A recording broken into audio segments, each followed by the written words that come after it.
টি-20 বিশ্বকাপের সুপার 8-এ ভারতের বিপক্ষে গুরুত্বপূর্ণ ম্যাচে একাদশে ছিলেন না সহ অধিনায়ক তাসকিন আহমেদ, যা নিয়ে ক্রিকেট প্রেমীদের মনে নানা ধরনের প্রশ্ন জন্মে।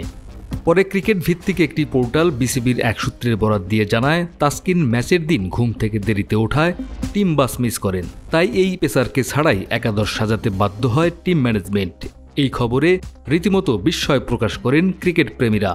এমনকি মেজর লিগ ক্রিকেট খেলতে গতকাল যুক্তরাষ্ট্রের উদ্দেশ্যে রওনা করার আগে সাকিব আল হাসান বিমানবন্দরে তাসকিনের ঘুমকাণ্ড নিয়ে মুখ খোলেন। এই অলরাউন্ডার বলেন, ক্রিকেটে একটা নিয়ম আছে, দলের বাস কারো জন্য অপেক্ষা করে না। যদি কেউ কখনো বাস মিস করে, তারা পরে গাড়ি নিয়ে মাঠে আসে। ওয়েস্ট ইন্ডিজে ট্রান্সপোর্টের সাপোর্টটা অনেক কঠিন ছিল। যখন তাসকিন পৌঁছেছিল টস হওয়ার 5 থেকে 10 মিনিট আগে, স্বাভাবিকভাবে কঠিন ছিল ওই সময় তাকে দলে নেওয়া। তাসকিন পরে এর জন্য দলের সবার কাছে ক্ষমা চেয়েছে। দলের সবাইও বিষয়টা স্বাভাবিকভাবে নিয়েছে। অনিচ্ছাকৃত ভুল সবারই হতে পারে, সেও এটা স্বীকার করেছে। তারপর ওখানেই এটা শেষ হয়ে গেছে। এবার এই ঘটনার ব্যাখ্যা দিয়েছেন খোদ তাসকিন আহমেদ। নিজের অফিসিয়াল ফেসবুক পেজে দীর্ঘ এক পোস্টে এ নিয়ে বিস্তারিত আলোচনা করেছেন তাসকিন। তার মতে, এই ঘটনায় বেশিরভাগ সংবাদ এবং যে তথ্য ছড়ানো হচ্ছে তা কেবল গুজব। তাসকিন তার পোস্টে লেখেন, আমি স্বীকার করি যে আমি স্বাভাবিকের চেয়ে পরে উঠেছি এবং এর জন্য আমি ইতিমধ্যে পুরো দল এবং ম্যানেজমেন্টের কাছে ক্ষমা চেয়েছি। আমি সকাল 8:37-এ উঠেছিলাম এবং 8:43-এ লবিতে গিয়েছিলাম এবং আমার রাইড প্রস্তুত হওয়ার সাথে সাথে আমি সকাল 9টায় হোটেল ছেড়েছি।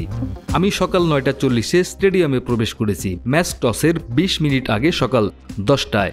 আমরা সকাল 10:15-এ জাতীয় সঙ্গীত গিয়েছিলাম এবং ম্যাচটি সকাল 10:30টায় শুরু হয়েছিল।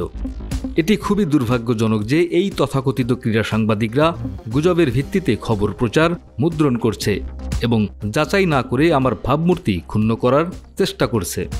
দেশ এবং দলের জন্য কতটা নিবেদিত সে বিষয়টি উল্লেখ করে তাসকিন আরও লেখেন, যারা আমাকে চেনেন তারা জানেন আমি আমার দেশকে কতটা ভালোবাসি এবং বাংলাদেশকে প্রতিনিধিত্ব করার জন্য কতটা নিবেদিত, উৎসাহী এবং গর্বিত।